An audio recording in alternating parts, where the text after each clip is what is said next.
ভারতীয় পাসপোর্ট সহ মাদারীপুর জেলার বিএনপি নেতা সেলিম মাতব্বর নামের এক ব্যক্তিকে পার্ক স্ট্রিটের একটি হোটেল থেকে গ্রেফতার করেছে কলকাতা পুলিশ।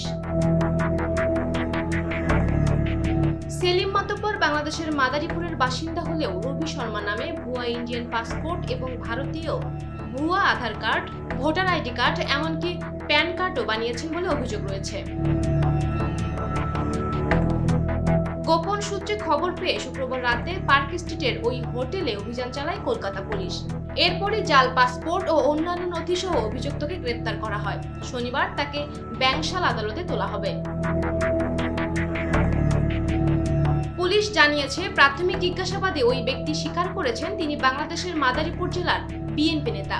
বছর দুয়েক আগে আওয়ামী লীগের হাত থেকে প্রাণে বাঁচতে সে পশ্চিমবঙ্গে চলে আসেন।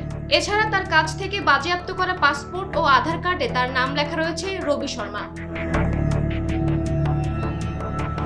জানা গেছে, দালাল মারফত অবৈধভাবে সীমান্ত টপকে ভারতে আশ্রয় নেন তিনি।